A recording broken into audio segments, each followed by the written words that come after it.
जी तो बिस्मिल्लाहिर्रहमानिर्रहीम। I am Saeed Uwais Kilani and I am director of this institution, and I welcome you all from this platform of VNCSS Institute. Alhamdulillah, it's our fourth year और इन 4 सालों में तकरीबन 250 plus people जो हैं वो इस टाइम हमारे वेरियस गवर्नमेंट डिपार्टमेंट्स में सर्व कर रहे हैं। इनमें से कोई 35 प्लस वो हैं जो इस टाइम CSS PMS क्लियर करके वेरियस पोस्ट पे मौजूद हैं। तो आज हम जिस टॉपिक का आगाज करने जा रहे हैं, आपके सामने करंट अफेयर का सिलेबस है। जो लोगों ने नया ज्वाइन किए, हमें इस वीक पे ज्वाइन करने जा रहे हैं, उनके लिए हमने आज की क्लास को एज ट्रायल क्लास भी रखा हुआ है कि जिनको सिलेबस की बिल्कुल नो हाउ नहीं है, उन्हें हमारी स्ट्रेटेजी की भी समझ आ जाए और सिलेबस की भी समझ आ जाए कि हम किस तरह किस पैटर्न को यहाँ पे फॉलो करने वाले हैं। आपका जो सिलेबस है करंट अफेयर का बेटा, वो 3 हिस्सों में डिवाइडेड है, जिसमें आपके Pakistan related issue domestic affairs हैं, उसके बाद आपके रिलेशनशिप्स हैं और उसके बाद ग्लोबल इशूज हैं। आज हम जिसका आगाज करने जा रहे हैं वो आपका ये पार्ट 2 जो कि रिलेशंस का है, जो कि बहुत इंपॉर्टेंट पार्ट है। आपके तमाम जितना भी आप समझ लें कि जो CSS के पेपर अब तक हुए हैं उनमें कोई पेपर ऐसा नहीं है जिसमें 2 से 3 सवाल आपके इस रिलेशंस के पार्ट से ना आए। तो अगेन इस पार्ट के लिए हमारी स्ट्रेटजी ये होगी, याद रखें अभी आपसे पहले मुझे एक स्टूडेंट की कॉल आई हुई थी आपके इसी बैच के। आपको करंट अफेयर के सिलेबस थोड़ा सा सिमिलर लगेगा तमाम सब्जेक्ट के, पर इसके पेपर को अटेम्प्ट करने की टेक्निक दूसरों से थोड़ी सी मुख्तलिफ है। सिलेबस जो है वो सिमिलर इन द मीन्स कि वही चीजें जो इंग्लिश एसए में, वही चीजें जो पाक अफेयर में, वही चीजें अगर आप ऑप्शनल में आइए ऑप्ट कर रहे हैं तो उसमें भी हैं। लेकिन जो टेक्निक है जो डिफरेंशिएट करेगी वो टेक्निक क्या है कि मेरे बच्चों, आपको जहां से एग्जामिनर सवाल पूछेगा आपने वहां से उसका जवाब शुरू करना है। You are not going to explain the backward integration of any topic if examiner is not asking you. यहाँ मैं कुछ पेपर आपके सामने स्क्रीन पे खोलना चाहूंगा आगे बढ़ने से पहले, क्योंकि वही बात कि अगर आपको अपनी गलतियों का नहीं पता तो कभी भी आप ठीक नहीं हो सकते। ये जो आपका लास्ट वीक टेस्ट हुआ था, मुझे जिन लोगों ने पेपर सेंड किए हैं उनका मैं ये व्हाट्सएप यहाँ स्क्रीन पे ओपन कर रहा हूँ। बच्चों अपने पेपर मुझे एक एक दफा दोबारा सेंड करें ताकि वो आपकी चैट से जरा ऊपर आ जाए। ये गलतियां बेटा मैं सबके लिए इसलिए बता रहा हूँ कि आप सबको ये समझ आए कि इन गलतियों को ओवरकम कैसे करना है। अभी एक आपको पेपर में वो भी दिखाता हूँ जो हमारे क्वालिफाइड स्टूडेंट हैं कोई, उनका भी, कि उनके पेपर में और फिर आपके पेपर में डिफरेंस क्या होगा, ये चीजें आपको थोड़ी सी समझ आ जाए। बच्चों अपने अपने जो से पेपर मुझे दोबारा सेंड करो जिन्होंने मुझे चेक करने के लिए सेंड किए थे। अच्छा, ये जो नई स्टूडेंट नजर आ रही हैं राबिया है, उसके बाद ये और 2-3 लोग मुझे नए नजर आ रहे हैं। इनके लिए मैं एक चीज मेंशन कर दूं बेटा, हमारा जो यहाँ पे तरीकेकार है वो ये कि इंशाल्लाह ताला you will be a part of this institution just like a family. और यहाँ जो आपके इदारे में जो आपसे पहले स्टूडेंट मौजूद हैं, आपसे पहले बैच चल रहा है, जिनके साथ आज आपको ट्रायल क्लास दी जा रही है, ये अपने एक्सपीरियंसेस आपके साथ बेहतर शेयर कर सकते हैं कि पिछले महीने में इन्होंने क्या सीखा है हमारे साथ, क्योंकि ये पिछले मंथ का बैच है, अभी ये नेक्स्ट मंथ आप लोगों का स्टार्ट होने साथ जा रहा है। तो रिफत, इकरा, जरा अपना बताएं स्टूडेंट्स को कि एक महीना कैसा गुजरा हुई इनके साथ, क्या कुछ सीखने को मिला। Yes sir. विजन को सर हमने बहुत अच्छा पाया है। इस तरह के बाकी एकेडमीज को भी हम देखते रहे हैं, जो कि शुरू से हमारे माइंड में कुछ था। तो उन एकेडमीज में टीचर्स के साथ हमारा इतना इंटरेक्टिव होना नहीं हो सकते थे हम वहाँ पर, जो एकेडमीज वो इस तरह इजाजत भी नहीं देती। और इस एकेडमी में हम इधर सर को मैसेज करते हैं और उधर किसी भी टाइम करें, अगर हमें किसी भी टाइम कोई कंफ्यूजन है तो वो उसी टाइम इन टाइम वो हमें रिप्लाई कर देते हैं टीचर्स। और बात भी बिल्कुल अच्छे तरीके से समझाते हैं, जिस तरह बहुत अच्छे तरीके से हो गए वो बात करते हैं सारे टीचर्स जो हैं हमारे। और गुड। क्लासेस के अंदर भी हमें इंटरेक्टिव माहौल मिलता है, जहाँ से हमें गुड। बात समझ में आती है, हम सर की बात काट के भी उनसे क्वेश्चन करते हैं तो वो माइंड नहीं करते। बिल्कुल मीन सेम वही जो फिजिकल क्लासेस में होता है, उससे भी यस बेहतर सर। यहाँ पे प्रोवाइड है कि आप 24 घंटे 24/7 अपने टीचर्स के साथ इन टच है। ठीक है, जिस टाइम जो हेल्प चाहिए। और उसके बाद क्लासेस आपकी रिकॉर्ड हो रही होती है मेरे बच्चों, अगर कोई प्रॉब्लम है, कोई चीज समझ में नहीं आई, रिकॉर्डिंग सुनो, इवन क्लास मिस भी होगी दोबारा रिकॉर्डिंग सुनो। तो अल्हम्दुलिल्लाह हमने इस सेटअप को कोविड के टाइम में स्टार्ट किया था, लेकिन उसके बाद हमारे 4 कैंपस होने के बावजूद इसको चाहे आप एक गुडविल कह लो या जो भी कह लो, हमने उसके लिए अपने इस ऑनलाइन सेटअप को कंटिन्यू रखा है क्योंकि स्टूडेंट्स को बहुत फायदा है इससे।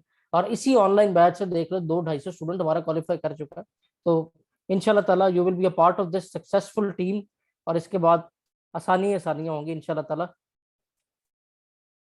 मटेरियल सारा बेटा हम लोग खुद प्रोवाइड करेंगे आपका। ये जो 5 से 6 महीने का सेशन है, इस दौरान जो बाकी डिटेल है, फीस की डिटेल, वो तो आपको देनी है उसने है। जो आपके कोऑर्डिनेटर हैं शान, ठीक है। और जो सब्जेक्ट रिलेटेड है उस रिलेटेड मैं आपको ये बता सकता हूँ कि as a director of this institution जितने भी टीचर यहाँ पे हैं उनको ये चीज़ हमने बाउंड की है कि हमने सारा मटेरियल खुद प्रोवाइड करना है। कोई आउटडेटेड जौन सी मार्केट की जौन सी गाइड्स या की बुक्स आपको नहीं यहाँ पे सेल आउट की जा रही। उसके बाद क्लासेस आपको रिकॉर्डेड फॉर्म में ही मिल रही होंगी, ताकि अगर आपकी क्लास मिस हो जाती है तो आप रिकॉर्डिंग सुन सकते हैं। और उसके बाद ये कि आपका कोई अगर चीज़ रह जाती है जो आप समझते हैं कि अभी आपको क्लियर नहीं है, दोबारा टीचर से फौरी कांटेक्ट करो, ठीक है। और उसी तरह पूछो, आपको आपको टीचर ऑलवेज जो से हर चीज़ गाइड करेंगे। वीकली मंथली आपके दोनों टेस्ट सेशन होते हैं, और उनका भी पर्पज़ यही है कि स्टूडेंट्स बार लिखें। लिखने से मार खाते हैं, जो इंशाल्लाह ताला फिर ये जिस तरह भी मैं आपको दिखा रहा हूँ, ये हमारे स्टूडेंट्स ने जो मेरे टेस्ट थे मुझे व्हाट्सएप किए हुए हैं, ठीक है। तो ये उसके लिए जौन सा ये सारा जो अभी आपको मैं दिखा रहा हूँ कि किस तरह हमने फिर इनको जौन सा है वो चीज़ें कवर अप करवाई और क्या इनकी गलतियां हैं जो हमें इम्प्रूव चाहिए। अच्छा जी, अभी मैंने एक पेपर डाउनलोड किया है इसका, हुमैरा का जी। अच्छा जी, हुमैरा के पेपर को जरा ओपन करते हैं। देखिए, जब तक आपको ये पता नहीं ना है कि आप गलत क्या कर रहे हैं तो आपको ठीक का नहीं पता लग सकता। ये हुमैरा का पेपर इस टाइम स्क्रीन पे आ चुका है मेरे बच्चों। इंटरनेशनल ऑर्गेनाइजेशन के बारे में सवाल था कि इनका, ये एक असाइनमेंट थी इनकी जिसमें इन्होंने सारा ऑर्गेनाइजेशन के नाम लिखे हैं। इसमें मैंने हुमैरा को ये बताया था कि आपने इसके साथ साथ इनके हेड ऑफिस किस जगह पे वो ऐड ऑन करना है, ठीक है। जो पेपर मैं खोलना चाह रहा हूँ मेरे ख्याल से वो सादिया का पेपर है, जो गलती मैं आपसे डिस्कस करना चाह रहा हूँ। ऑर्गेनाइजेशन पे किसी का पेपर था, मैं अभी खोल के दिखाता हूँ आपको। इकरा आपका था मेरे ख्याल से।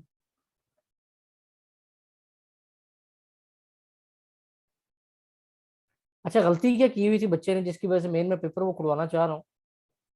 बाद में मैं भी आपको सारा, क्योंकि मेरे पास तो सारा वो इन डिटेल पड़ा होता है, आपको चेक करवाऊंगा वो। उसमें गलती मेरा बेटा ये थी कि उसमें क्वेश्चन जो था वो था इंटरनेशनल ऑर्गेनाइजेशन का role towards restoration of international relation या इंटरनेशनल अरीना में उनका क्या रोल है। बच्चे ने गलती क्या की हुई थी कि बच्चे ने शुरू किया था व्हाट इज इंटरनेशनल ऑर्गेनाइजेशन, उसकी डेफिनेशन, उसकी टाइप्स, ठीक है, कि ये टाइप की इंटरनेशनल ऑर्गेनाइजेशन होती है। तो करंट अफेयर के पेपर में आपने ये बिल्कुल भी नहीं करना। ये आपसे जो पिछला बैच इसकी मैं खोल रहा हूँ पेपर अगर आपको दिखाने के लिए, ये देखेंगे। अब ये पेपर बहुत अच्छा अटेम्प्ट है। Quotation the, foreign policy of a country is determined by its geo strategic location. अब अगर कोई बच्चा गलत लिख रहा होता वो क्या करता है जनाब, कि उसने पहले लिखना था foreign policy, what is foreign policy, उसकी definition, types of foreign policy, ठीक है, उसकी सारी एकदम से डिटेल। अब अगर आप ये सारा फॉर्मूले से अटेम्प्ट करते तो ये जवाब आपका गलत होना था। यहाँ पे सबसे पहले समझना यह है कि एग्जामिनर हमसे सवाल पूछना क्या चाह रहा है। देखो मेरा बच्चों, यहाँ पे सबसे पहली चीज जो एग्जामिनर पूछ रहा है वो foreign policy of a country determined by its geo strategic location distress in contest of Pakistan. So what examiner wants to ask from you is कि जियो स्ट्रेटेजिक लोकेशन की अहमियत क्या है in determining your foreign policy. अब जब बच्ची ने इसका जवाब दिया है, ये पंजाब यूनिवर्सिटी की स्टूडेंट है, इस साल अटेम्प्ट दी हुई इसने, ये देखें जी, importance of geo strategic location, ठीक है। उसमें नेपोलियन की कोटेशन बहुत अच्छी तरह, जियो स्ट्रेटेजिक लोकेशन क्यों इंपॉर्टेंट है। उसके बाद डायरेक्टली के जियोग्राफिक लोकेशन पाकिस्तान की क्या है और उसका रोल क्या है। एक्सलेंट एक्यूरेट आंसर, जिसपे उसको आराम से 20 में से 14 नंबर मिल जाएंगे। अगर आप यही टाइम ज़ाया करते, अपना भी एग्जामिनर का भी फॉरेन पॉलिसी की टाइप्स बताते, फॉरेन पॉलिसी की डेफिनेशन बताते, तो यहाँ सवाल में उसने आपसे पूछा ही नहीं है कि what is foreign policy, discuss the types of foreign policy, उसने कतन ये नहीं पूछा। उसने जो पूछा है आपने वहां से जवाब शुरू करना। जी बेटा। सर इसको ग्रुप में शेयर कर दें प्लीज। जी मैं कर देता हूँ बेटा आपसे ग्रुप में शेयर। ये अभी मुझे कॉल इकरा ने की थी, किसने की थी, कि सादिया ने की थी? सर मैंने की थी शायद। जी, तो बेटा वो उसमें भी जानता था ना, यही प्रॉब्लम था जो मैं आपको समझाना चाह रहा था। अब आपको जरा बेहतर समझ आया होगा इसका।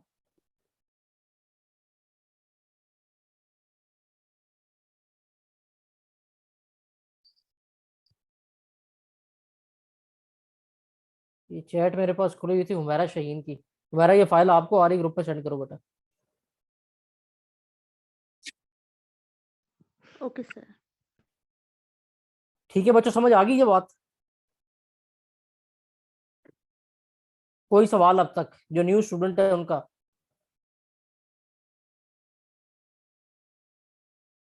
चलें जी, गुड। अब आ जाए आज के टॉपिक की जानिब। ये तो मैंने गलती थी जो बतानी थी आप सबको। आज हम जिस टॉपिक का आगाज करने जा रहे हैं वो आपका टॉपिक है पार्ट 2 में से रिलेशन से। अब रिलेशन के जो टॉपिक हैं वो आपके सामने इस टाइम स्क्रीन पे मौजूद है। ये देखें मेरे बच्चों, इसके अंदर जो हमने रिलेशनशिप कवर करने हैं उसके अंदर पाक ईरान रिलेशन, पाक अफगान रिलेशन, पाक यूएस, पाक इंडिया, पाक तुर्की, ये रिलेशनशिप है जो हमने कवर करने हैं।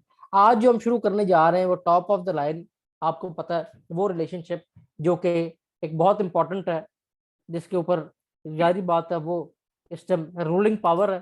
तो उसके साथ रिलेशनशिप जौन सा है वो पाकिस्तान में बहुत ज्यादा अहमियत का हामिल होता है। दैट इज रिलेटेड टू पाक यूएस रिलेशन।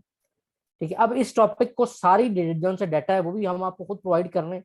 ये आपके सामने इस टाइम स्क्रीन पे जो फाइल है ये आपके साथ ग्रुप पे शेयर कर दी जाती है। जो न्यू स्टूडेंट है उनके लिए बता रहा हूँ, इसके अंदर हमने तमाम तर मटेरियल जो सा वो ऐड ऑन किया है। सुकून से लेक्चर सुनो, उसके पॉइंट्स लिखते जाओ। ठीक है, बाद में इस फाइल को देखोगे, फिर आपको पढ़ने का मटेरियल भी खुद प्रोवाइड करेंगे और आपने उस जैसा जवाब अटेम्प्ट करना है जैसे आपको ये अदीला का मैं पेपर दिखा रहा था जो पहले स्क्रीन पे ओपन था। तो come towards the history of Pak-US relation. Pak-US relation immediately started after Pakistan came into being. जब पाकिस्तान मार्ज़े वजूद में आया है उसी टाइम ही पाकिस्तान यूएस रिलेशनशिप की बुनियाद रखी गई है। ये बुनियाद ऐसे रखी गई है कि उस टाइम जो दुनिया थी वो दो हिस्सों में बटी हुई थी। उस टाइम दुनिया वर्ल्ड वॉर 2 के बाद फेज ऑफ कोल्ड वॉर में थी। दो मेन पावर थी जो एक दूसरे के आमने सामने थी। One was named that capitalism and second was name as communism. ये दो आइडियोलॉजीज थी, एक यूएस की तरफ से एक यूएसएसआर की तरफ से, जो एक दूसरे के आमने सामने थी। ये जो दो आइडियोलॉजीज थी ये अपनी इन आइडियोलॉजी को स्ट्रॉन्ग करने के लिए कंट्रीज को अपने साथ अलाइन कर रही थी। अब पाकिस्तान 1947 में जब केम इनटू बीइंग, तो उस टाइम अगर आप देखें तो पाकिस्तान के पास दो ऑप्शन थे। इधर Pakistan join the group of Russia और join the group of America in this arena of Cold War. Firstly, Pakistan decided to move towards Russia because Russia के साथ बहुत सारी चीजें आपकी सिमिलर थी। रशियन आइडियोलॉजी जिसका नाम कम्युनिज्म था, वो कम्युनिज्म आइडियोलॉजी क्या कहती थी? कम्युनिस्ट का जो बेसिक आइडियोलॉजी थी वो ये थी कि जो कंट्री है उसके ऊपर तमाम तर जो रिस्पॉन्सिबिलिटीज हैं, जो उसके रिसोर्सेज की, वो पेरेंट स्टेट पे करेगी।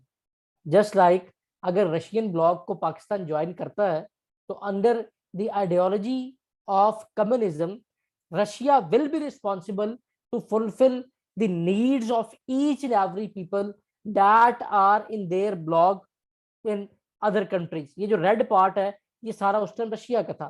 तो पाकिस्तान एक न्यूली स्टेट थी, बहुत सारे मसाइल थे, तो पाकिस्तान के उस टाइम जो ऑप्शंस मौजूद थी उनमें से रशिया की ऑप्शन इसलिए बेहतर लगी कि अगर रशियन ब्लॉक को आप ज्वाइन करते हैं तो Russia will be responsible to provide food and every necessity to each and every people. So at that time Pakistan first decided to move towards the Russian bloc, but after even deciding, Pakistan again turned his back and moved towards America. ये कैसे हुआ? Because as a newly born state उस time Pakistan की बहुत सारी जरूरियात थी। उन जरूरियात में से सबसे जो बड़ी जरूरत थी वो थी सिक्योरिटी की। अगर आप रशियन ब्लॉक की बात करें तो नो डाउट कि रशियन ब्लॉक जो था वो आपको फूड सिक्योरिटी तो प्रोवाइड कर रहा था, पॉवर्टी एलिवेशन में इसका काम होना था, बट जो उस टाइम असेसमेंट की जा रही थी वो यही की जा रही थी कि जो अमेरिकन ब्लॉक है that is more stronger than Russia, so Pakistan turn its face towards America. ये वो टाइम था जब पाकिस्तान और अमेरिका के रिलेशनशिप का आगाज हुआ। सो पाकिस्तान अमेरिका के अगर आपने रिलेशनशिप समझने हैं हिस्टोरिक कॉन्टेक्स्ट में, तो आप मेरे बच्चों इस रिलेशनशिप को 4 फेजेस में पढ़ें तो आपको इजीली समझ आएगा। फर्स्ट फेज था आपके इस रिलेशनशिप का 1947 से लेकर 1960s तक का। 1965 में आपकी वॉर हुई है इंडिया के साथ। This was the time when America was supposed to support you, but unfortunately instead of supporting you, Pakistan was alone and America was, you can say, promoting an other brain child जिसका नाम India था। तो इस time Pakistan ने ये फैसला किया कि अगर वो पाकिस्तान को सपोर्ट नहीं कर रहा है तो पाकिस्तान को फिर उसका कोई फायदा नहीं है। और उसके साथ साथ अमेरिका ऑलरेडी क्योंकि इंडियन ब्लॉक में जा चुका था तो पाकिस्तान के पास तो कोई ऑप्शन ही ना थी। तो यहाँ से जो 1965 से फिर ये आपका सेकंड फेज स्टार्ट हुआ है, ये आपका जाता है 1979 तक। ये वो फेज था जब आपका रिलेशनशिप खास वार्म रिलेशनशिप नहीं था, खास स्टेबल रिलेशनशिप नहीं था। You were struggling for survival and the time when you needed in the US was not present with you. So finally this was the phase of relaxation, or you can say this was the phase of you can say downward trend of relationship. इसके बाद जनाब एक phase आता है 1979 से 1987 तक का। उसको ज्यादा ये समझ लें कि 1991 तक समझ लें आप।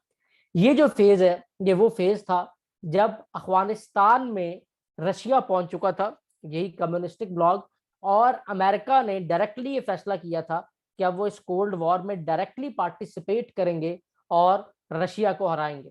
तो at that time as America needs Pakistan and Pakistan was again the undeveloped और अनस्टेबल स्टेट, और पाकिस्तान को कोई अच्छी ऑफर दे, कोई अच्छी एड दे, तो Pakistan was present to join that bloc. So at that time Pakistan joined again US bloc, और उस दौरान क्योंकि अमेरिका को आपकी जरूरत थी, अमेरिका को चाहिए था कि पाकिस्तान उसके साथ हो, तो ये टाइम वो था जब फिर से आपके ऊपर बहुत सारी मेहरबानियां शुरू हो गई in the form of in the form of assistance, in the form of you can say advanced weaponization. In return what you provided is, जिसको आप आज तक भुगत रहे हैं, आपने अफगान वॉर में बिला वजह पार्टिसिपेट किया और आपने यहाँ पे सेक्टेरियनिज्म को फैलाया, आपने यहाँ पे फिरका वारियत फैला के मुजाहिदीन के नाम पे यानी कि इस्लाम के नाम को यूज करते हुए यहाँ से मौलवी प्रोड्यूस किए जिनका काम ये था कि उन्होंने जहाद करना है और अल्लाह के राह में शहीद हो जाना है। बट उस जहाद का फायदा ये हो रहा होता था कि अमेरिका पे कर रहा होता था, और आप क्या कर रहे होते थे कि अमेरिका की उस वॉर का हिस्सा थे जो कि वो रशिया के खिलाफ लड़ रहा था। इसके बाद जनाब जो आपका फेज आता है 1991 से लेके 2001 तक, 9/11 का जब इंसिडेंट होता है, ये अगेन वही फेज है 1991 में, क्योंकि रशिया पूरी तरह टूट चुका था, अमेरिका सुपर पावर बन चुका था। तो अगेन आपसे अमेरिका ने अपनी राहें जुदा कर ली, क्योंकि अमेरिका ने ये समझा कि अब उसको फिर आपकी ज़रूरत नहीं है। तो 1991 पे फिर 1998 मई में आपने जब अपने न्यूक्लियर वेपन्स के जो उनसे अनाउंसमेंट की, उस टाइम अमेरिका ने आप पे बहुत सारी सैंक्शन इम्पोज की, आपके अगेंस्ट किया। बट 2001 में इंसिडेंट होता है फिर आपके 9/11 का। उसके बाद फिर अमेरिका को कोई ऑप्शन नजर नहीं आई पाकिस्तान को दोबारा से अपने साथ अलाइन करने की। सो बुश ने पाकिस्तान में उस टाइम मुशर्रफ की गवर्नमेंट थी और क्लियरली ये कहा कि इधर यू आर विद अस और नन, कि आप या हमारे साथ हैं या है ही नहीं। तो अगेन पाकिस्तान ने अपने रिलेशनशिप को रिस्टोर किया यूएस के साथ, और 9/11 के बाद अभी तक की जो रिलेशनशिप है वो वॉर एंड टेररिज्म जो 20 साल जारी रही है, उसके अंदर भी उतार चढ़ाव आता रहा है। कंडीशन बेस आपको एड दी जाती रही है कि आप काम करेंगे तो आपको एड मिलेगी, नहीं करेंगे तो नहीं मिलेगी। ड्रोन अटैक्स आपकी जमीन पे हुए हैं, टेररिज्म के नाम पे आपके बहुत सारे मासूम लोग मारे गए हैं। ये सब के बदले अमेरिका ने आपको क्या दिया है? सिर्फ एड।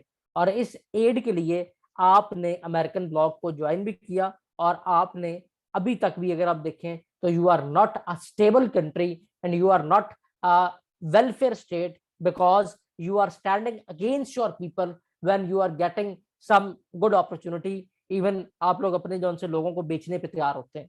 तो ये इन शॉर्ट समरी थी आपके रिलेशनशिप की। अब आगे हम इसको फॉर्मली 1-on-1 फेज में इन डिटेल पढ़ेंगे। यहां तक मुझे बताओ, कुछ पूछना चाहो? No sir, all is clear. Very good. बाकी लोग बेटा ये पैटर्न कैसा लगा आपको? रिलेशनशिप की पहली क्लास ही है सबकी मेरे साथ, पुराने स्टूडेंट्स। That's outstanding. गुड। इसमें सिर्फ ये मैंने किया बेटा, इन जो आपको सारा डाटा प्रोवाइड कर रहे हैं, अगर मैं आपको किसी बुक में ये देता ना आपको इस तरह पढ़ने के लिए, तो आपसे कभी भी नहीं होना था। इसमें देखिए आपको पहले राइट, मैं ना इसको खासा पढ़ने की ना कोशिश करी थी, अभी कुछ टाइम मैं खासी बिजी थी तो मैंने सोचा कोई बुक वगैरह ले लूं जिसपे ये टॉपिक्स वगैरह मेरे कुछ कवर हो। एंड सर बाकी सारी चीजें ना सर से गुजर गई थी, कुछ नहीं समझ आ रहा था। जब मैंने आपकी स्क्रीन देखी हाँ कि आज हम तो ये ये टॉपिक बेटा, पढ़ेंगे तो मैं खुश हो गई थी कि अब मेरा टॉपिक यहाँ अच्छा से सीरियसली कंप्लीट हो जाएगा।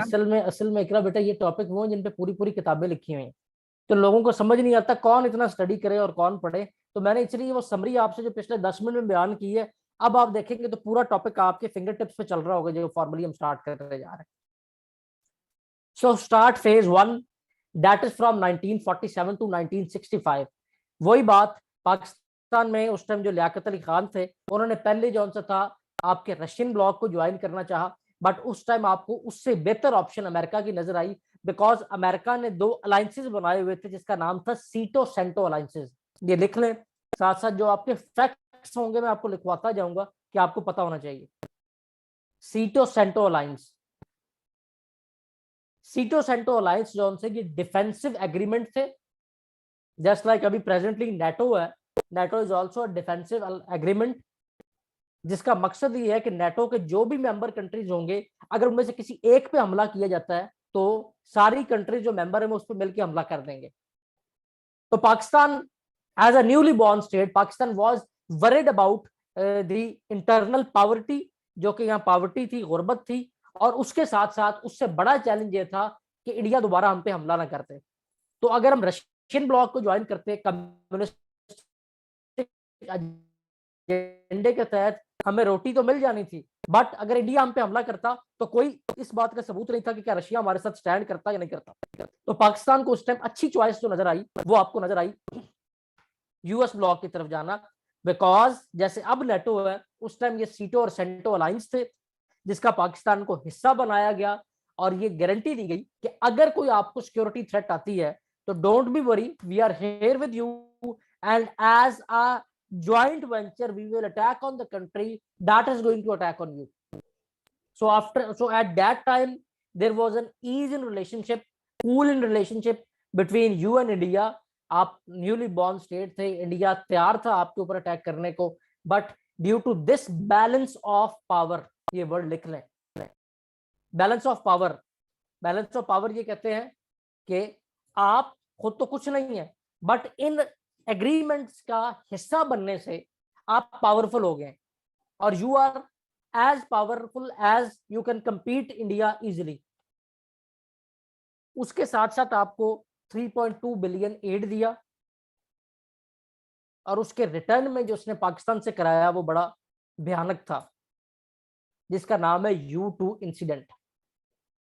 U2 इंसिडेंट बेसिकली बेटा एक स्पा प्लेन था जो पाकिस्तान से यहां से उड़ाया जाता था और रशिया की जासूसी करता था।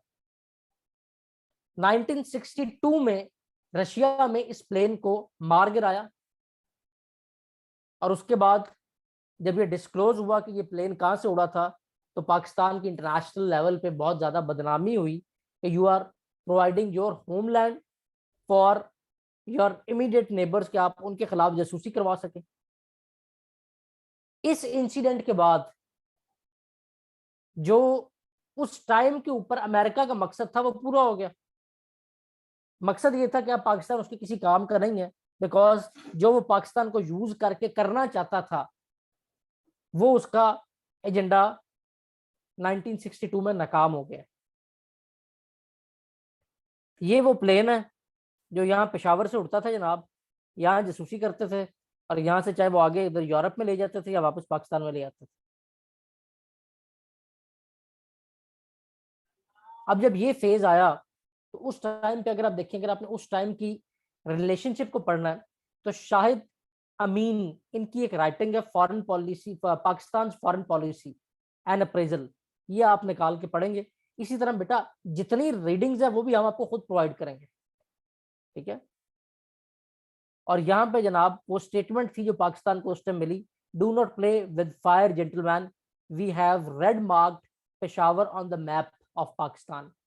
उन्होंने आपको क्लियर कट थ्रेट किया कि इस हरकत से बाज आ जाओ, नहीं तो हमने पेशावर को मार्क कर लिया, हमने पेशावर को उड़ा देना। तो खैर बहुत बेइज्जती हुई आपकी, और उस बेइज्जती के बाद आपको अमेरिका ने अकेला छोड़ दिया, जिसके लिए आप ये सब कुछ कर रहे थे। और गोया कि आप सीटो सेंटो अलायंसेस का मेंबर थे। 1965 में आपकी वॉर हो रही थी इंडिया के साथ। जब सीटो सेंटो अलायंसेस के मेंबर हैं आप, तो क्या करना चाहिए था अमेरिका को? बताओ बच्चों। आपको सपोर्ट सर करना चाहिए था। वोट करना चाहिए था, लेकिन उसने क्या किया? इंस्टेड ऑफ उसने अपना सपोर्टिंग यू, मतलब, हाँ, उसने अपना मकसद निकाला, आपको सपोर्ट बस नहीं किया, सिर्फ मिस आपको यूज सपोर्ट किया नहीं किया, आपका। उल्टा आपकी जगह वो उनको सपोर्ट कर रहा था, इंडिया को, जी सर। बिकॉज वो अपने वेपन इंडिया में सेल कर रहा था। सो दिस वाज द टाइम जब आपकी राहें टोटली जुदा हो गई। ठीक है, सीटो सेंटो अलायंसेस की मेंबरशिप भी झूठी साबित हुई। अमेरिका को अपना इंटरेस्ट नजर नहीं आया, तो उसने इंडिया को सपोर्ट करना शुरू कर दिया, और इस टाइम पे आपको धोखा दिया और आपको अकेले छोड़ दिया। ठीक है, फिर उधर इंडिया ने अपना न्यूक्लियर वेपन प्रोग्राम स्टार्ट किया 1974 में। यहां पे आपने भी अपना न्यूक्लियर वेपन प्रोग्राम स्टार्ट कर दिया 1976 में। इंडिया के ऊपर कोई सैंक्शन नहीं लगाई गई, इंडिया को किसी तरह भी नहीं रोका गया, और आपके ऊपर स्मिंगटन लॉ इम्पोज कर दिया गया। ये स्मिंगटन लॉ क्या कहता था?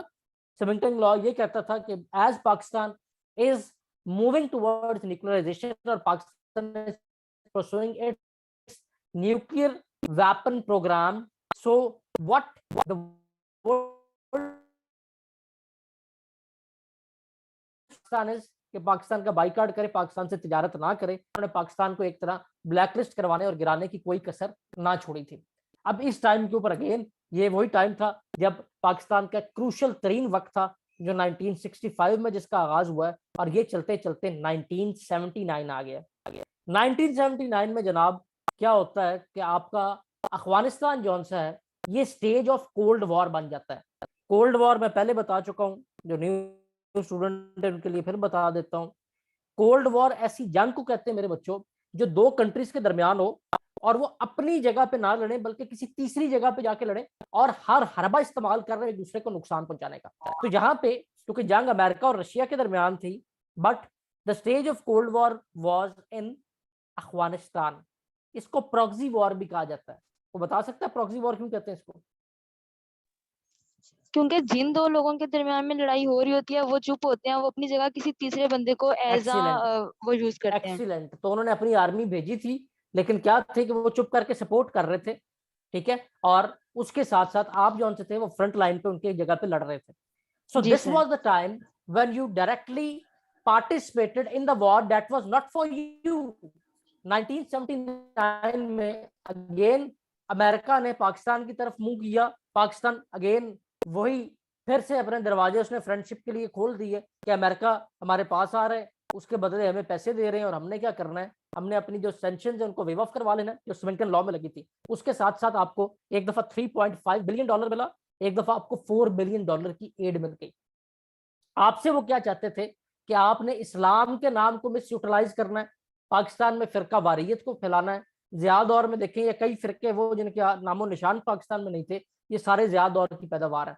और क्या करना है आपने जनाब, लोगों को कहना है कि जहाद करो, जन्नत में जाना है, और ये जहादी आपने प्रोड्यूस करके बेसिकली कहाँ भेजने हैं? अफगानिस्तान में अमेरिका से पैसे लेने, और आपने उनको रशिया के खिलाफ लड़ा रहे होने। आपको उन्होंने वेपन दिए, आपको उन्होंने एड दी, आपने इस्लाम के नाम को मिस यूटिलाइज किया। You directly participated in the war that was not for you, और अल्टीमेटली हुआ क्या कि 1979 में इस वॉर का आगाज हुआ, और इस वॉर जिसको गुरेला वॉरफेयर कहते हैं, पाकिस्तान की मदद से अमेरिका इसको 13 साल लड़ता रहा है, अप्रोक्सीमेटली 1979 से 1991 तक। और ये जब इतनी प्रोलॉन्ग वॉर हुई है, गुरेला वॉरफेयर, इससे हुआ क्या कि रशिया जो था वो इतना कमजोर हो गया कि वो उसके साथ जो एलाइन कंट्रीज हैं उनको फंड नहीं कर सक रहा था। बिकॉज मैंने आपको पहले बताया कम्युनिज्म का क्या मेन एजेंडा था कि जितने भी कंट्रीज कम्युनिस्टिक आइडियोलॉजी को फॉलो कर रही होंगी, Russia will be responsible to check out और you can say fulfil their economic needs.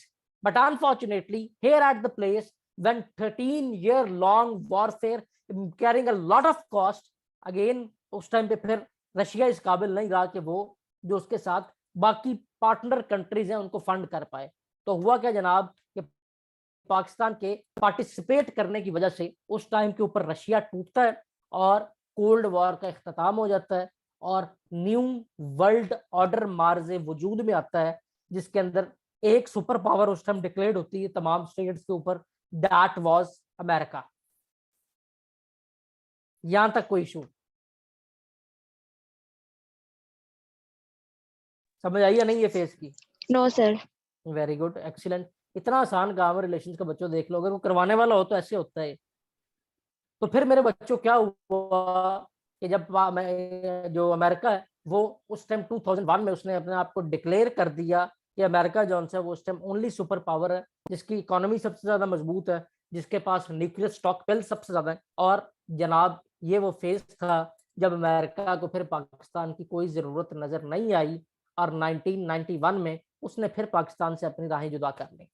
1991 से लेके 1998 तक कुछ हालात ऐसे रहे कि अमेरिका ने आपको को खास मुंह नहीं लगाया, बट 1998 में जब आपने अपने न्यूक्लियर वेपन को एक्सप्लोर किया 28 में, तो जनाब हुआ क्या कि इस टेस्ट के बाद आप पे अमेरिका ने सैंक्शंस लगाना शुरू कर दी।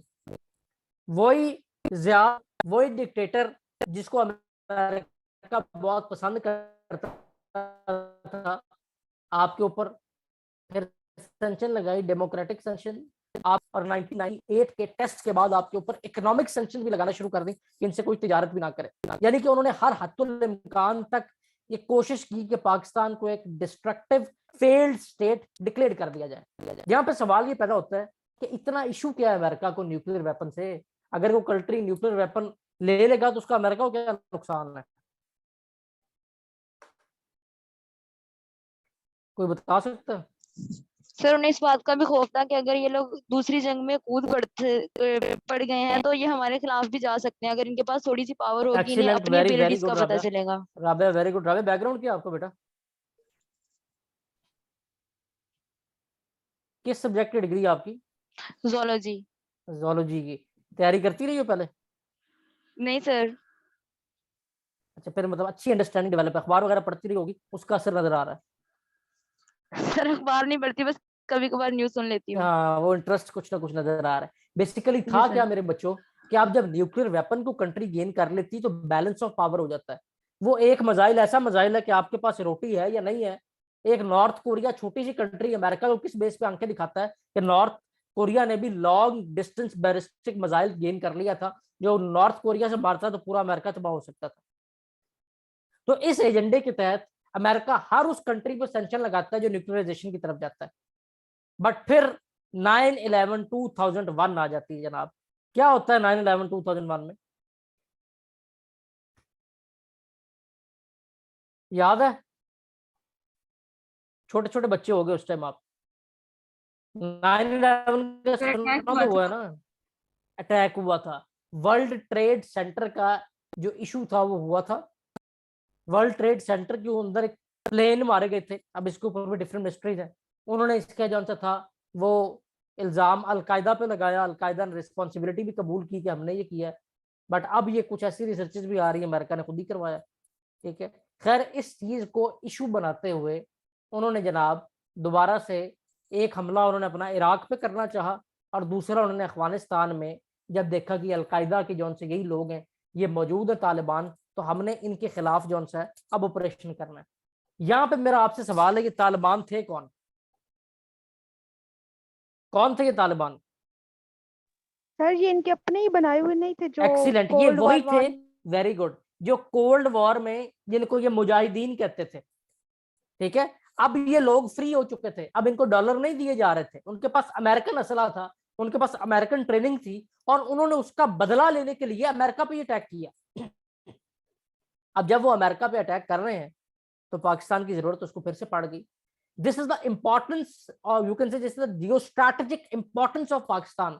कि जियो स्ट्रैटेजिक लोकेशन की वजह से, आपकी जियोग्राफी की लोकेशन की वजह से पाकिस्तान इतना इंपॉर्टेंट है कि अगर पाकिस्तान ना होता तो ना ही वहां पे जो सा यूएस आपकी कोल्ड वॉर जीत सकता था, और ना ही आपकी ये जो आपकी वॉर ऑन टेररिज्म है ये लड़ सकता था।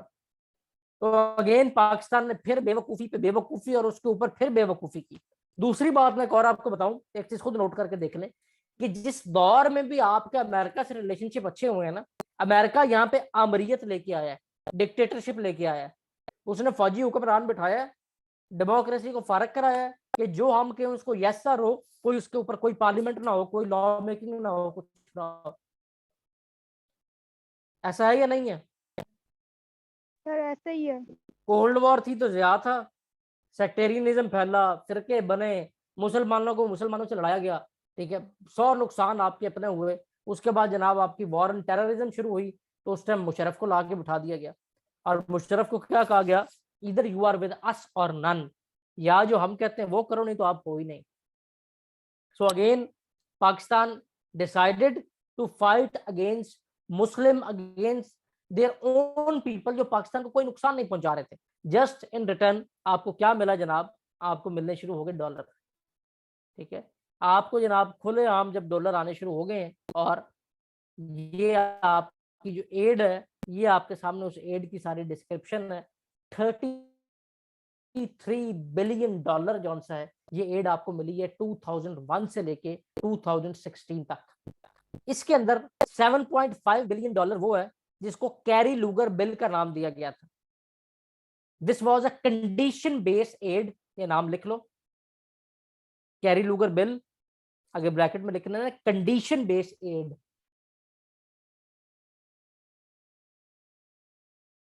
कंडीशन बेस्ड एड मीन कि आप ये काम करोगे तो आपको ये पैसे मिले, नहीं तो नहीं मिले। जिसमें हकानी नेटवर्क के खिलाफ ऑपरेशन था, हकानी आपको कुछ भी नहीं कह रहे थे, आपके अपने थे, केपीके के थे, आपने जनाब उनके खिलाफ भी जो ऑपरेशन शुरू कर दिया।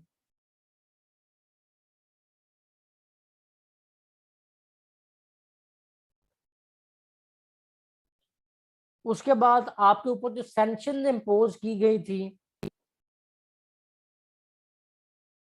बिकॉज ऑफ न्यूक्लियराइजेशन, वो उठा ली गई, और आपको मेजर नॉन नेटो स्टेटस दे दिया गया। क्या ये फिल्में सारी वो नहीं थी जो आपके साथ 1947 में कमिट करके आपको धोखा दिया गया था? Exactly same as. वही है ना, और जी यही सर। 1979 में आपसे करके फिर आपको धोखा दिया गया था, जी सर। और वही हरकत आपने फिर 2001 में कर ली, ठीक है। पाकिस्तान को डॉलर मिलते गए, सर जब बेवकूफों की ठीक है। हुकूमत लेके इन आएंगे तो डॉलर्स में आपने बेवकूफियां क्या तो किया, होंगी। आप बेवकूफ़ी होगी, ऐसी होगी ना, तो ऑब्वियसली तो ये जो आपको उसने फिर जो आपने उसको बेरब किया है, ये फिर बहुत बड़ी तबाही बन के सामने आया। और ये तबाही कैसी थी, ये तबाही ऐसी थी मेरे बच्चों की जिसको आज तक ओवरकम नहीं किया जा सकता। आपके अपने लोग ही मरे, आपने अपनी जमीन पे उनको वो जो थे ड्रोन अटैक्स उनकी इजाजत दी, 1400 ड्रोन अटैक आपकी अपनी जमीन में हुए, ये अभी ड्रोन अटैक की फिगर आगे यहाँ पे आ जाएगी, ठीक है। आपके अपने लोग ही मरे, आपके अपने लोग आपके अगेंस्ट खड़े हुए, उन्होंने खुद को हमले किए आपके ऊपर ही, because you join hand with them, जो उनके दुश्मन थे, आपके तो कुछ भी नहीं थे। और ये अंग्रेज का ही फॉर्मूला है ना कि the friend of enemy is your enemy and the enemy of friend again your enemy, ठीक है। तो अमेरिका एक तरफ तो आपके लोग मार रहा था, दूसरी तरफ जो पाकिस्तान के साथ उसके ग्रेवियंसेस थे वो बढ़ते जा रहे थे। जो उसके शिकवे शिकायतें हैं वो अगर आप देखें तो सबसे बड़ी जौन से थी वो शिकायत ये थी, डू मोर। वो पाकिस्तान की परफॉर्मेंस से मुतमईन नहीं था। अभी भी वो कहता था कि आपकी पॉलिसी, आपने कुछ लोगों को गुड तालिबान डिक्लेयर किया हुआ, यानी कि जिसके साथ आपको कोई अग्रीमेंट हो जाता था कि आपको वो नुकसान, हमने आपको पैसे नहीं देने, ठीक है। अब उस टाइम पे देखें तो पाकिस्तान के ऊपर जो इल्जाम लगे थे वो कोटेशन ये है, डबल गेम का पाकिस्तान के ऊपर इल्जाम लगा, ठीक है। उसके अंदर Pakistan government and military unwilling to confront terrorist, ये इल्जाम आप पे लगा। Most dangerous bad guys group, ठीक है, ये आप देख रहे हैं, ये इल्जाम आपके ऊपर लगा कि आप उन सारों को कैरी कर रहे हैं। यानी कि इन शॉर्ट वो आपसे चाहते क्या थे कि आप अपने जो पख्तून है ना, इनको तो खत्म ही कर देना। और हुआ क्या जनाब कि जो लोग दहशतगर्द नहीं भी थे वो भी दहशतगर्द बन गए, और उन्होंने आपके ऊपर फिर रिटेलिएट करना शुरू कर दिया। Drone attack that was against your sovereignty, that was basically against your own national interest, आपने उनको अलाउ किया, उसके बदले आपको डॉलर मिलते थे। और ये 2014 तक आपके ऊपर जो ड्रोन अटैक हुए उनकी तादाद ये है, मैक्सिमम जोन से हैं वो इस लिमिट तक गए हैं। आगे खुद आप देख लें कि आप क्या क्या हालात हुए, और आप कितने लोग अपने मरवाए इन ड्रोन अटैक्स। सो इसके रद्दुल जो था, एक और ऐसा ऑपरेशन था, क्या नाम, ज़रब आज़म और रद्दुल फसाद, वो आपने कंडक्ट किए। जो लोग अपने बच्चे मारे जाने की वजह से टेररिस्ट हो गए थे, आपने फिर उनको मारा, कॉमिंग ऑपरेशन किया, फिर जाकर आपकी इस टेररिज्म से जान छूटी। अब जब आपके लोग ही खड़े होकर ये कहेंगे, ये आपके सामने प्ले कार्ड नजर आ रहे हैं कि मुझे ड्रोन ने यतीम बनाया है, ये बच्चे को दहशतगर्द थे जिनको आकर ड्रोन लग रहा था। कोई एक अगर तालिबान मरता था तो 20 ऐसे बच्चे साथ मर जाते थे, उसका जिम्मेदार कौन था? तो क्या ये सबसे बड़ी गलती नहीं थी जो आपने की है? यस और नो? Yes sir. और इसके बावजूद जो मजे की बात है कि इस सब के बावजूद भी मेरे बच्चों, अमेरिका आपसे खुश नहीं था। अब ये फेस चलते सर सॉरी मैंने आपकी बात को इंटरप्ट किया। वो खुश तो था, लेकिन वो ये चाह रहा था कि आप उसके सर पे ना चढ़े। उसका काम हो गया था, उसने आपको साइड तो करवाना था ना। नहीं था भैया, बिल्कुल भी खुश नहीं था वो। सर वो ये शो खुश कर वो रहा था कि इसलिए वो नहीं खुश था, नहीं है। देखें उसका मकसद तो जो था वो तो पूरा हो गया था। उसने जो नहीं वार शुरू की वो देखिए, कहीं ना कहीं मकसद खत्म पूरा हुई। उनका भी नहीं हुआ। अभी अभी वो और भी चाहते थे, अभी वो आपसे और भी चाहते थे। Basically what they want is, वो ये चाहते थे कि आपका जो ये पख्तून बेल्ट है आपसे वैसे ही अलग हो जाए, आप इन लोगों को तबाह कर दो। ठीक है, उनको मेन प्रॉब्लम ही ये थी कि आपके ये लोग अब आपकी फेवर में नहीं है, आपसे मुराद उनकी फेवर में नहीं है। उनको ये था कि इनको वैसे ही खत्म कर दो। फिर इस टाइम जो इंसिडेंट हुए हैं, ये रेमंड डेविस इंसिडेंट, इसने यहाँ माल रोड के ऊपर 2 लड़कों को मोटरसाइकिल के नीचे दे के मार दिया था, और यहाँ पे विदाउट एनी जॉन सा कोई लीगल कार्रवाई नहीं उसके खिलाफ हुई, उसको बाहर बुला लिया गया, वो आजाद फिरता रहा। एबटाबाद में 2011 में ऑपरेशन कंडक्ट किया गया अगेंस्ट उसामा बिन लादेन। आपको पता भी नहीं है, शो आपने भी यही करवाया कि आपको नहीं पता, वल्लाह इल्म आपको वाकई नहीं पता था, या आपको पता था और आप कुछ बोल नहीं पा रहे थे। वो आए हैं, उन्होंने यहाँ ऑपरेशन कंडक्ट किया है, बंदे मारे हैं, मार मूर के साथ ले गए। अगेन आपकी उसमें जो सा नेशनल इंटरेस्ट, नेशनल सॉवरेनिटी जो सी है, वो उसको उन्होंने चैलेंज की है। ठीक है, इसी तरह जो सा मुख्तलिफ जगह के ऊपर डायरेक्टली जब अटैक किया जाता रहा, उसका रिजल्ट क्या हुआ कि जो नेटो की यहाँ से एड गुजर रही होती थी उसको भी टारगेट किया जाना शुरू कर दिया इन टेररिस्ट की तरफ से, इनको सो कॉल्ड टेररिस्ट आप कहते थे, because what they want is, वो टारगेट करना चाहते थे कि अमेरिका को नुकसान पहुंचाना। अल्टीमेटली 2017 के बाद खासतौर पर जब इमरान खान की गवर्नमेंट आई है, ठीक है, आपने हुआ क्या जनाब कि उस टाइम आपने उनसे हाथ खड़े कर दिए, भाई हम ये नहीं कर सकते। ठीक है, ये इश्यूज जो थे कि उनके अभी तक ग्रेवियंसेस वो थे जो आपने फुलफिल नहीं किए। ईरान के साथ वो कहते थे अपनी पाइपलाइन नहीं होनी चाहिए, न्यूक्लियराइजेशन खत्म करो, अफगानिस्तान जो सा इसको साथ बिल्कुल कट ऑफ हो जाओ। ठीक है, हाफिज सईद को मारो, डॉक्टर शकील का केस जो था, गवादर इशूज, ये सारे ग्रेवियंसेस थे जो आप उनके फुलफिल नहीं कर रहे थे। जब इमरान खान आया, इमरान खान ने अगेन उनको आंखें दिखाई हैं, उनको इमरान खान कबूल नहीं था, लेकिन इमरान खान की जो फॉरेन पॉलिसी थी वो ठीक थी कि we will pursue our on national interest as an individual country. जब ये फेज मेरे बच्चों आया है, तो अगेन अगर आप देखें तो 20 साल वहां अफगानिस्तान में रहने के बाद अल्टीमेटली हुआ क्या है कि वहां से अमेरिका को अपने लोगों को निकालना पड़ा है। अमेरिका कामयाब नहीं हुआ वहां पे, जो अफगानिस्तान के अंदर जो तालिबान थे उन्हें मारने पे, अगेन वहां पे तालिबान की गवर्नमेंट आई है। ठीक है, जस्ट बिकॉज पाकिस्तान ने स्टेप बैक किया है। अगर पाकिस्तान उनके साथ पूरी सपोर्ट करता तो फिर उनको खुश होना था, जब उनका मिशन अचीव होना था, वो चाहते थे कि इनका वैसे ही सफाया कर दिया जाए। आप समझे बात या नहीं समझे? जी सर। ठीक है, so this was the status of your Pak US relation. Now come towards present status. ये ज़रबे अज़ब ये आपको सारा बता चुका हूँ, जो कुछ हुआ ये आपके सामने स्क्रीन पे चल रहा है। अब अगर प्रेजेंटली स्टेटस देखें तो आपकी जो प्रेजेंट गवर्नमेंट थी, जो इमरान खान की थी, जो प्रॉपर जिसका टाइम फ्रेम चल रहा था, उस गवर्नमेंट ने अपने नेशनल इंटरेस्ट की बात की, उस गवर्नमेंट ने अपनी नेशनल सॉवरेनिटी की बात की, उसने अपने लोगों के हकूक की बात की, और उसने अमेरिका को क्लियर कट के जवाब दिया कि हम आपकी किसी जंग में हिस्सा नहीं लेंगे। यही रीजन थी कि उन्होंने पाकिस्तान से उस गवर्नमेंट को उड़ा फेंका, because again they know very well कि पाकिस्तान की जियो स्ट्रेटेजिक लोकेशन इतनी इंपॉर्टेंट है कि अगर ये चाइना को दे रहा है तो चाइना प्लस पॉइंट पे जा रहा है, अगर ये अमेरिका को दी थी तो अमेरिका इसको हेल्पफुल, इस हद तक हेल्पफुल साबित हुई कि उसने इस जगह को यूज करते हुए, यानी कि पाकिस्तान को यूज करते हुए अफगानिस्तान से रशिया का खात्मा कर दिया। सो this was regarding your Pak US relation. तो आई होप कि कुछ चीजें क्लियर हुई होंगी और कुछ रह नहीं गया होगा। अब आपकी बारी है सवालों की। Topic clear? Yes sir. मुश्किल तो नहीं था? नो सर, इजी था, बहुत अच्छी तरह समझ आ गया। Very good very good. ये आप खुद पढ़ते तो बहुत ही मुश्किल होना था बेटा, क्योंकि इसके लिए ऑब्वियसली करंट अफेयर तो ऐसा सब्जेक्ट है कि एक एक टॉपिक के ऊपर पूरी पूरी आपकी पीएचडी हो जाती है, ऐसे टॉपिक्स हैं ये। ठीक है, तो ये रिसर्च बेस्ड तमाम मटेरियल हम आपको खुद प्रोवाइड कर रहे हैं। ठीक है, इसके साथ जो कुछ आपने पढ़ना है उसके लिए लिंक भी यहाँ पे गिवन है। ठीक है, हर चीज मुकम्मल आपको प्रोवाइड करना हमारा काम है। न्यू स्टूडेंट्स कौन कौन मुझे नजर आ रहे हैं? अक्सा, एक नाम लर्नर नजर आ रहा है, राबिया। बच्चों कोई सवाल आपका? No sir, all is clear. Clear? Yes sir. Very good. चलें, अब आपके जब ये आपको जो सा है एनरोलमेंट अपनी आप करवा लेंगे, ये सारे नोट्स सारा डाटा जो से आपको साथ साथ मिलता जाएगा। ठीक है, जी सर। क्लास आपकी रिकॉर्ड है, जिन लोगों ने लेट ज्वाइन किया है ठीक है वो बेटा इसकी रिकॉर्डिंग भी लें। ठीक है, और रिकॉर्डिंग की बेस के ऊपर उसके बाद कोई और सवाल हो तो आप लोग हर अपना रेलिवेंट टीचर, जिस तरह की मेरा सब्जेक्ट है, आप मुझसे रिकनेक्ट भी कर सकते हैं, जो कुछ पूछना चाहे वो पूछ सकते हैं। अब कोई सवाल कोई चीज समझ में ना आई हो, Sadia?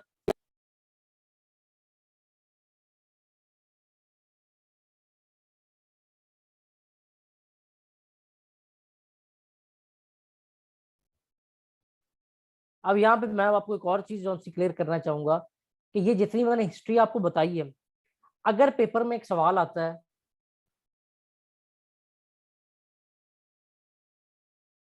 Y Pakistan is important for US in contemporary arena discuss in context of CPEC। दोबारा सवाल उर्दू में सुन लें कि पाकिस्तान अमेरिका के लिए क्यों जरूरी है इस मौजूदा हालात में, इसको CPEC के हवाले से इस पे बहस करें। इसका जवाब आप कहां से लिखना शुरू करेंगे?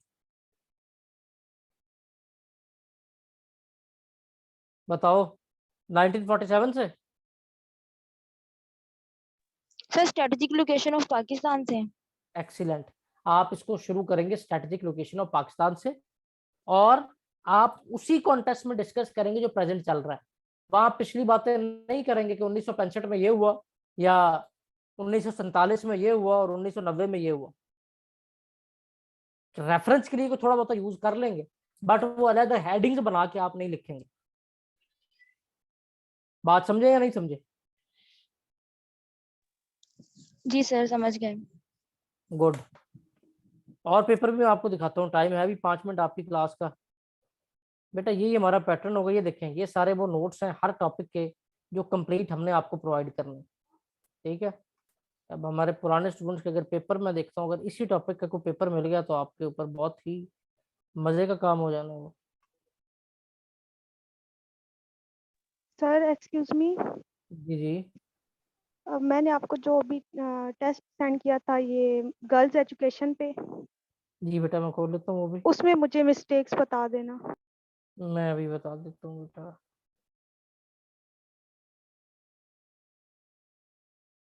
अभी मुझे सेंड किया है जी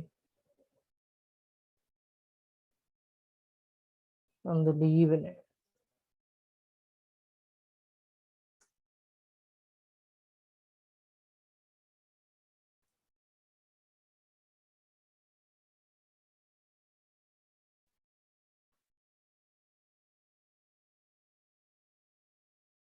अच्छा, और किसी ने को राइटअप चेक करवाना है तो वो भी मुझे सेंड कर लो। अच्छा बेटा, हमारा जो आपका जो है क्लासेस, इसमें जो न्यू स्टूडेंट है उनके लिए मेंशन कर दूं, आपका बेटा हर हफ्ते में एक दिन टेस्ट डे होता है। ठीक है, हर महीने के बाद आपके 3 से 4 दिन का टेस्ट सेशन डे होता है, जो आपके मंथली टेस्ट हो रहे होते हैं। ठीक है, हर चीज आपको लिखवाई जाती है, लिखवाने के बाद आपको हर टीचर इंडिविजुअली आपके पेपर देख के गलतियां बताता है, जिस तरह मैं आपके सामने स्क्रीन पे ओपन कर रहा हूँ। हमारा हर स्टूडेंट जो से वो हमसे इन टच होता है हर टाइम, जिस टाइम उसको कोई गाइडेंस रिक्वायर्ड हो, वी आर ऑलवेज हेयर। और अल्हम्दुलिल्लाह यही रीजन है कि पाकिस्तान का कोई इदारा ऐसा नहीं है जो ऑनलाइन सेटअप ऑन कैंपस से बितक लेके चल रहा हो।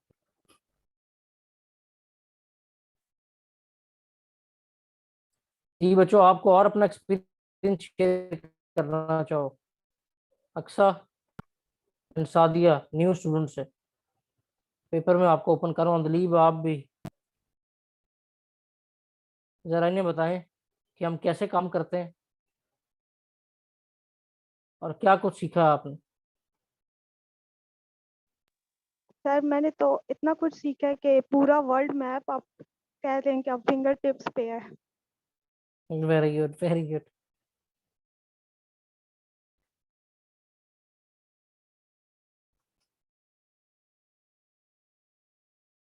और और उसके अलावा मैं ऑनलाइन क्लासेस को ऑनलाइन कैसा पाया है? सर बहुत अच्छा पाया है, सारी चीज़ें क्लियर हो जाती हैं और बस फिर से एक बार इस लेक्चर को रिपीट करना होता है और सारे पॉइंट्स क्लियर हो जाते हैं। चलें गुड। तो ये बच्चों हमारे स्टूडेंट्स का भी इसलिए क्लास इसलिए रखी बेटा, सेमिनार तो हमारे फेसबुक पेज पे ही पढ़े हैं, आप जाके देख लें। तो उसमें जो कमिश्नर लाहौर है उनके साथ भी सेशन, फेडरल सेक्रेटरी लेवल के लोगों के साथ सेशन, हमारे 32 लोग हैं फैकल्टी में, इसके अंदर को 18 के करीब हम जैसे वो लोग हैं जो गवर्नमेंट सर्विस में या रह चुके हैं या अभी भी मौजूद हैं। ठीक है, और बाकी आपके जो हैं सब्जेक्ट स्पेशलिस्ट भी यहाँ पे मौजूद हैं। तो ये हमारा सारा पैटर्न है मेरे बच्चों। अगर मेरी बात करें तो मैंने तकरीबन कोई 10-12 साल जो है यूएन से लेके, और लास्ट मेरा था director data repository project state bank of Pakistan, government of Pakistan. तो लास्ट मेरी वो असाइनमेंट थी। उसके बाद कंसल्टेंसी में अभी भी प्रोवाइड कर रहा हूँ, साथ बस अपने बिजनेस चल रहे हैं, और ये इदारा हम एक सोशल वेलफेयर के तौर पे इसको भी लेके चल रहे हैं। तो ये देखें जी, ये आ गया जी अंदलीब का पेपर। अच्छा अंदलीब, यहाँ पे सवाल क्या था? Discuss the importance of girls education, what is the role of Islam and implication in developing countries for girls education. बात किसकी हुई थी? गर्ल्स एजुकेशन की। अंदलीब, यहाँ पे हमने किसकी बात की है? एजुकेशन की। फर्क आ गया ना? सर पहली गलती ये हो गई। ठीक है, पहला ठीक। पैराग्राफ आपने निकाल देना। Okay sir. ठीक है, ये आपका इंट्रोडक्टरी पैराग्राफ है। जब आप ये लिख रहे हैं तो आपने इसके लिए क्या करना है मेरे बच्चों, कि आपने यहाँ पे कुछ फैक्ट्स एंड फिगर ऐड करना है। फैक्ट्स एंड फिगर क्या होते हैं कि डेवलप्ड कंट्रीज में जो वुमन लिटरेसी रेट है आपके कि वो जी इतने परसेंट है। ठीक है, और जो है जो डेवलपिंग कंट्रीज है लाइक पाकिस्तान, वहां पे आप बताएं कि जी वुमन लिटरेसी रेट इतने परसेंट है। ये चीजें परसेंटेज यहाँ पे ऐड करें, कुछ चार्ट्स ऐड करें कि इतनी पॉपुलेशन है गर्ल्स की, और ये कोटेशन आपने ठीक ऐड की है, बाकी आगे वाला ठीक है, आपने विद रेफरेंस लिखा सारा। लेकिन it was an excellent attempt overall. देखें जितनी होनी चाहिए उतनी अच्छी थी। अगर थैंक यू मार्क्स सर। की बात करें तो ये थोड़ी सी चेंजिंग जो मैंने की है ये करने के बाद, कि ये इस काबिल है कि अगर इस पर करंट अफेयर का सवाल आता है तो आपको 14 नंबर आराम से मिलेंगे, जो टॉप के नंबर होते हैं। ओके सर फिर। तो देखो बच्चों, असल में देखें ना, अब आपको थोड़ा टाइम लगा है, आपको लिखना आ गया है, आपको लिखवाना सिखाया है तो आया है। बहुत सारे इदारे बिल्कुल ऐसे हैं आप जहाँ जाते रहे आपको लिखना ही नहीं आएगा। बिल्कुल सर, यही बात है। ठीक है जी, क्लियर। जो न्यू स्टूडेंट्स है मेरे बच्चों जिन्होंने लेट ज्वाइन किया है, रिकॉर्डिंग ले लेना अपने कोऑर्डिनेटर से, इंशाल्लाह फिर नेक्स्ट क्लास में आपसे मुलाकात होती है, अपने एडमिशन कंफर्म करें।